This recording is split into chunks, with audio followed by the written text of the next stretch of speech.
This is the Action Movie Guys podcast, bringing you action movie reviews from across the decades, plus box office numbers and insight like never before. And now, your hosts of the Action Movie Guys podcast, Alex and Nate.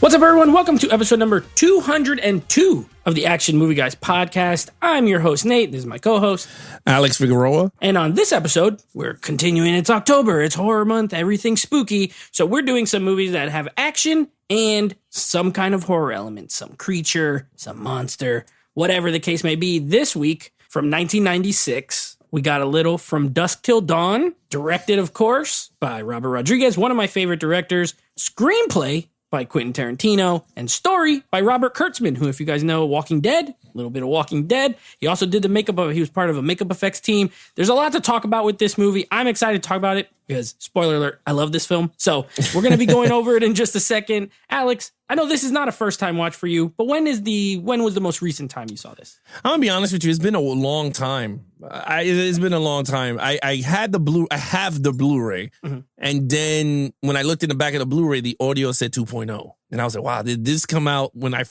when first Blu-ray came out?" Because 5.1 was not around. You know what I mean? So I was like, "Holy hell!" So then I was like, "Let me look at the digital." The digital had mastered 5.1. So I said, I just buy digital was $10. So I was like, watched it in HD on Vudu, and it was loud. And I was using TV speakers. And my brother came in, he was like, bro, that scared me. When the gunshots go off in the gas station in the beginning, it was loud. Dude, and I just got my rear speakers for my Sonos, and I was like, holy crap. Like, I heard everything when bats were flying.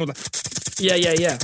I was like, yo, this is crazy. But anyway, with that said, It's been a long time since I seen it. I'm glad that we got to see it. We need a freaking 4K for this movie because this is one of my favorite Robert Rodriguez movies. So I can't wait for us to dive into this movie. So, yeah, Nate. I haven't seen it in a minute. It's been a couple of years. I would say maybe 3 years or so. But it's a movie that I have fond memories of because the first time I ever watched this, I was in New York. It was 1997. So this was 1 year old movie. And it was on I watched it on a VHS tape with my grandma, of course, letting us always watch stuff we should not have watched. I was 10. Me, my sister, my grandma, we watched this. There's some parts, and I'll talk about them when we're reviewing it, that scared me so much when I was a kid. But also, I just had I knew I wasn't supposed to watch it. It was like rated R. There was a lot of cursing. There was boobs. There was blood. Like I shouldn't be. So I have very fond memories of the movie. But as an adult, I still like it. So I'm looking forward to talking about it. Before we do, let's just give you a couple of quick scores now. This one is just barely certified fresh. You have a 62% from critics. So not crazy. Audience score, a bit better. And this is what we were talking about last episode. This one's a 76. Normally, that's the gap that we see when the audience is higher than the critics. It's usually not just 1 point. Yeah, 14% better. Not surprising. As far as looking at those scores. I mean, when it comes to critics, they're god awful. I mean, we were talking about it even with the Black Adam. This is ridiculous. But with that said, I'm very shocked that it's a 62. But I kind of understand with the rated R, the nudity. Some critics might hit them the wrong way. Some of these reviews might be old. You know what I mean? They might be older. I think this has aged well, in my opinion. But we're gonna talk about it. We're about to find out if it aged well. All right, now before we're gonna get into the meat and potatoes here. Alex, you get to go first. Now, lead character. There's two, but there's really one. George Clooney as Seth Gecko he's mostly the lead. You could say the co-lead for a little while is Quentin Tarantino as Richie. And then also Harvey Keitel, but Patricia we're just going to go with we'll go with Seth Gecko as the lead. Is her name Patricia Arquette, or am I getting confused with the other girl? Juliette Lewis. Okay, her and Patricia Arquette, I always got thrown off when they were young. They all look the same. Yeah, Juliette Lewis was great. She was in Natural Born Killers. She was in this. Yes, True Romance. Wasn't she? No, that's Patricia Arquette. You say you get them mixed up, and then you get them mixed up. You right proving there. my point. Yeah, pretty much. All right, so we'll go with Seth Gecko though, as he's mostly the lead. Okay, so we're gonna go with my man George Clooney. Well, I'm gonna sprinkle some of everybody because everybody was so good in this movie. But let's talk about the brothers. I love me this version of George Clooney. I love this dude. This dude is so freaking good in this movie. Like, first of all, look, I gave it a 5. Let's just be off the bat. I gave him a 5. He's so freaking good. The cursing is like the right amount for this dude. Like the cursing is just way out of, but the way he delivers it, it's like so suave. It's so good. Like I was like, yo, my man, I'm falling in love with you right now watching you. Even in 96, my wife was like all over it. She was like, this dude is just gorgeous. I was like, oh my God, like relax. He was very handsome and tan. He was mad handsome. I mean, he still is now, but yeah. Very tan, though. But the way is like the character, he's a loving brother. He's a thief that doesn't kill people, but he does it if he has to. Like he has a code. My man Richie doesn't give a shit. My man is killing everybody. And I love the beginning. He was like, you try to you send him a code, right? You give him a code. He's like, what code? What are you talking about? He's like, I saw you say something to him, and he shot the dude. And he goes, why did you shoot him for? He goes, because he passed him a word. He goes, I saw him. He said it. He said the cop knew we were here. And that dynamic, the dynamic between Quentin Tarantino and George Clooney, it felt so natural. I mean, I'm going to be honest with you. This is another movie that he did also, but Quentin Tarantino is a pretty good actor. Like for a director. He's pretty good. I agree. Yeah. I don't mean like he's an Oscar award winner, but on the movies that fit his mannerisms and his charisma, he is really good on the camera. Like this movie is so him. Like, I was just like, yo, I was so into the movie between these two bickering and yelling. Even when he was stuck in the bathroom and he goes, oh my God, he's freaking out. He goes, they're going to know we're here. And he goes, shut up. He goes, we're going to know we're here. He bashed him in the face. Yeah. And then he starts talking louder and louder. And then just knocks him out. Yeah. And then he goes, what happened? He goes, I got knocked out. He goes, yeah. He goes, you fell like a sack of potatoes. He's like, I don't know why. You hit your nose. He said, you fell and you hit your nose. He hit your nose. He goes, my glasses. These are my only fucking pair. He goes, we'll get more glasses. He goes, come on. And his glasses all broken. Like that dynamic is cool. The other characters, I'll say it quick because I want you to go. But the other characters, they all gelled very well. And I think that's what made this movie very special. Even my man, Tom Savini as Sex Machine, he was so good in this movie. I loved him in this movie. He was really funny. And even the black dude, he was good too. With the cigar. Yeah. He is hilarious in this damn movie.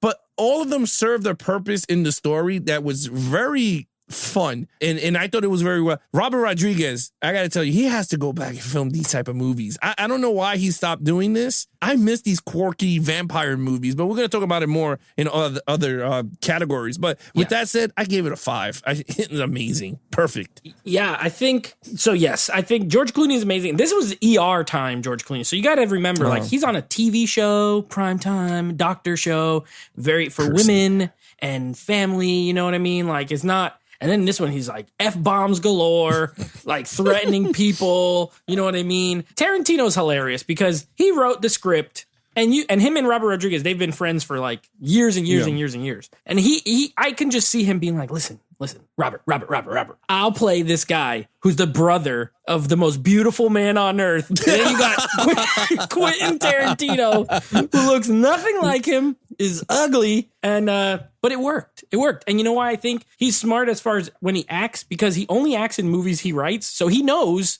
exactly what he's looking for. And he's a director. So I think you're right. When he's in his movies, he had the little role in Pulp Fiction, Reservoir Dogs. Planetera? Yeah, this. Planetera and Death Proof. He was the bartender. Yeah. Like he knows he doesn't give himself too much, but he gives himself just enough. And of course, he's a creep with his foot fetish. He got to have Selma Hayek's foot in his mouth. He was probably in heaven. He was probably in heaven. He's a creep. To George Clooney, the only downside, the only downside of him is like they're bad guys. So you're following bad guys the whole time. He's not a hero at all. He's an anti-hero. He's an anti-hero because at the end he does make a decision that was like the right thing to do, where he didn't take that girl with him. He's like, you go home, go somewhere else. You don't want to go here. I love Harvey Keitel in this movie. I love Harvey Keitel. I think he gives a great performance. He's a preacher who's no longer a preacher. His wife died and he's lost his faith, and it plays into the script a lot. And I think they did a good job, and he kind of gets it back,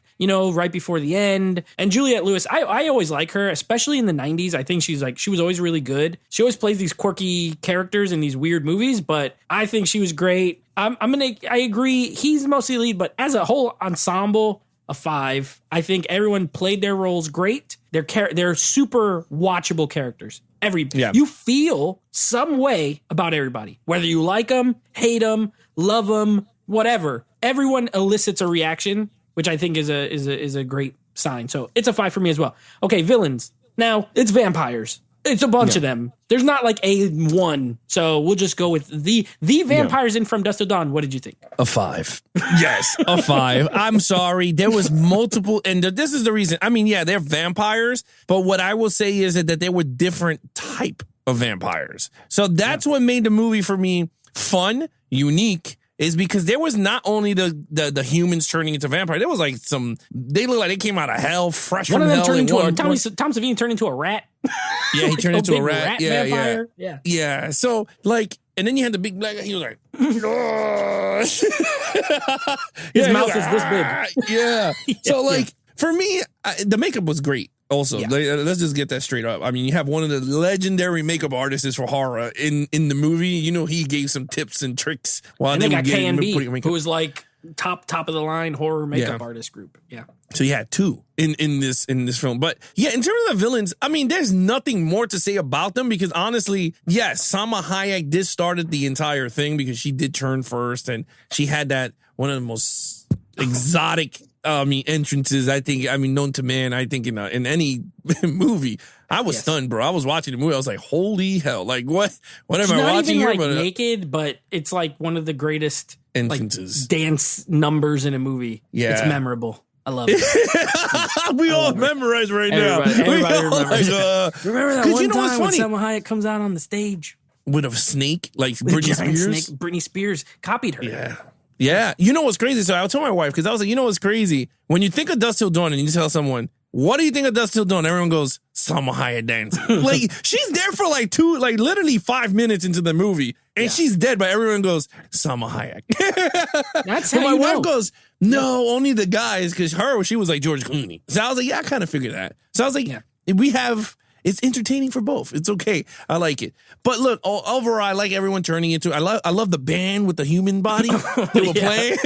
That band who's in every Robert Rodriguez movie, they're always there playing. Let something. me just tell you, that band was hilarious. When you listen to the words, he was like, "Me gusta fumar marijuana."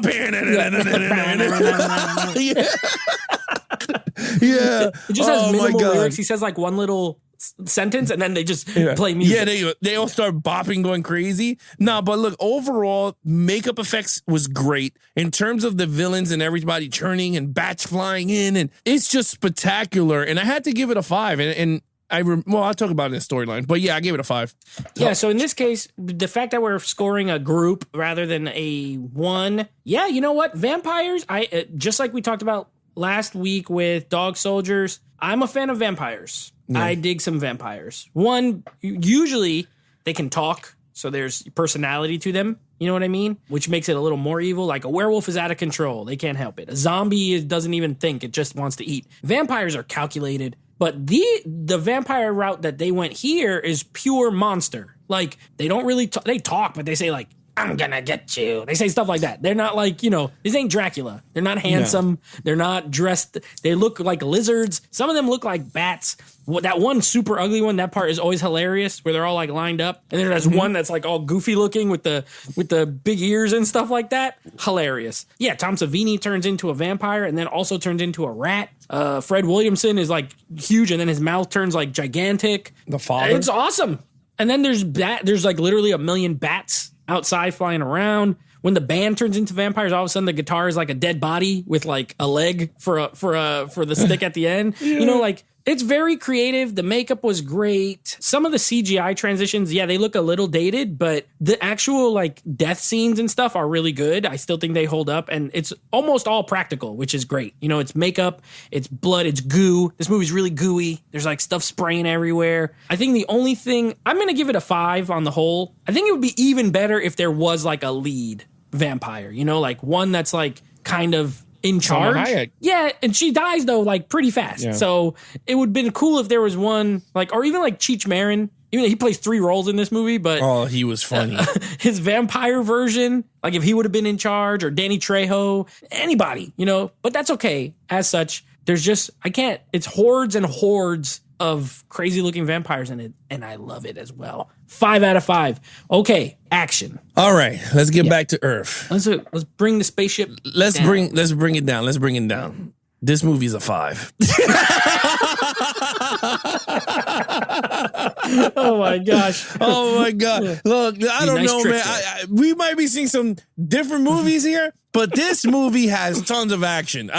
But not the action that you think of, right? You got the gun firing, right? He's like bang, bang, shooting everyone. Then you got dudes getting stabbed. You're like, yeah, the dude picking up chicks and putting them on each end of the table. Oh, I love that part. I was like, oh my God, this is awesome. You got flames. You got bats upon bats. You got my man with the cross shotgun that he's going click, click, kabowie in your face. And I was like, you know what? You got condom bombs with the you got holy super water soakers. super soakers. Yo, dude, once you got an arsenal of condom bombs, holy water, and a super soaker, Condom you're grenades. getting a 5. Yes, And very you got the condiments. jackhammer steak. It's like, Dude. Yeah, yeah, he was like, oh. You know what? And then she had the Buffy crossbow. Like, I was like, you know what? It is what it is. This is a 5. You had a lot, and in the beginning was action too when they shot up the place together. So Robert Rodriguez, again, excellent action director, and he poured that sucker onto this franchise, and I loved it. It looked all good, and it still holds up because it was all practical. So everything was like blah, and I was like, yes, loved it. With that said, that is a 5, my friend. Yeah, we got to be realistic sometimes, and sometimes things are 5s. So what are you going to do about it? Look, you know what? Listen, everything you said is right. Everything you said is right. Yeah. Why do I have to act like it's not, like I didn't think it was a hell of a time? Now, if there's one argument, okay, yeah, you have the action scene in the beginning in the which, by the way, I know Tarantino wrote it. That is the most Quentin Tarantino scene in the whole movie. The gas station in the liquor store in the beginning. Yeah. It seemed like he directed it. Which it's not a complaint. I enjoy his movies, but you got Michael Parks, who's in a lot of his movies and a lot of Robert Rodriguez movies. Anytime they're in Texas and they need like a cop, it's that guy. Every time. Kill Bill, Death Proof, Planet Terror, he's in all those movies. So he comes in, he's just talking with the guy. They're just talking. You think it's just like, what am I watching? I don't even know. Then all of a sudden, George Clooney comes out, and then, it's very Tarantino. Then there's a shootout, which was done really well. It's like close quarters. They're only like 10 feet from each other, but it's very exciting. And they shoot the liquor. He throws the thing, catches on fire. Dude pops up, still tries to kill them. Like, great. And then the whole thing explodes. So there's a little bit of action. Then there's none for about 45. No, like 45 to 50 minutes, which is fine. But then it's all story. And this reminds me of Predator. Like, if you're showing this to a friend and they have no idea this is a vampire movie, it will catch them. It comes out of left field. Like, you think this is like a robber, bank robber movie, a fugitive movie. It's not a horror movie until Salma Hayek all of a sudden is a vampire. And then you're like, what the heck? Now, at this point, it's been out long enough where I don't think you can get anybody with that. But I'm sure if you show someone really young and don't tell them it's a vampire movie, it will come out of left field. And I love that. You know what I mean? It was really cool. Now, once the vampires show up, though, it's literally nonstop action for the last 40 minutes, pretty much. Once someone turns into a vampire, like you said, people are getting flipped over. There's the wiener gun. There's the whip. There's like, just like so much action. And it's very creative. That's my thing. Yes. Give me something creative. I've never seen condom grenades full of holy water. I've never seen a holy water super soaker.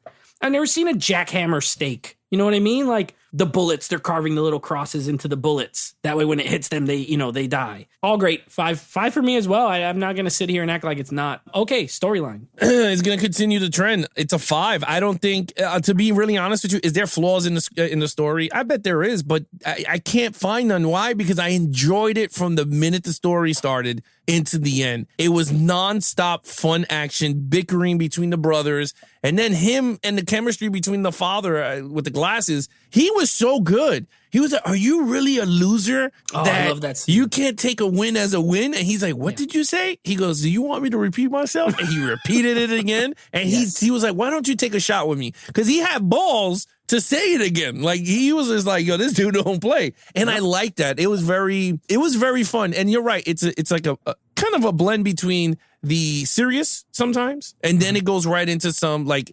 ridiculous action movie, Robert Rodriguez style, like Desperado style, and you're like, what the, mixed with a little horror, but it worked. It worked very well, and I mean, I wish we do Planet Terror, Death Proof, because I know you're a big fan of Death Proof. I need to see it again, but it's one of those, and I would like to do it next year because we have so much movies to watch. But it's so fun when you have something like this that's creative. It's just sit through popcorn flick, but it just makes sense, and you're like, wow, this is actually really good between actors that are really good at their craft, bringing these characters to life. And another thing was that this movie was supposed to be Tales from the Crypt from Dusk Till Dawn, and they were like, no, they lost the licensing, and then Dimension Films brought it because I think it went up for auction or whatever, bidding, and they brought it out, and look, the rest is history. They ended up doing Bordello of Blood as their vampire movie instead, which is nowhere near this movie. No. Demon Knight, I will say Demon Knight is just like this and one. Demon Knight is one of the best like double feature horror kind of action movie nights you can have, honestly.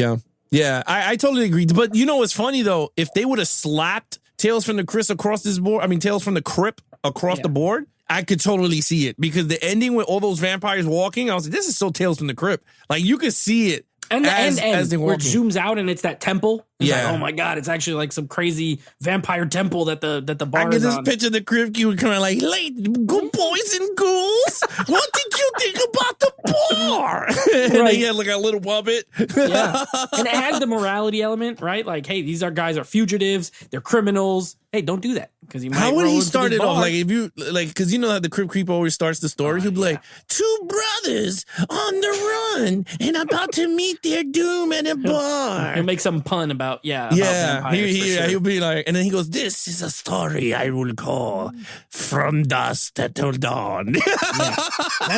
That's you're probably close. It would be something like that, and it starts. It's like, and then you see the cop walking in. But look, other than that, I give it a 5. Yeah, that's a great fun fact. I was going to mention, if you didn't, it was supposed to be the Tales from the Crypt movie. Ended up not.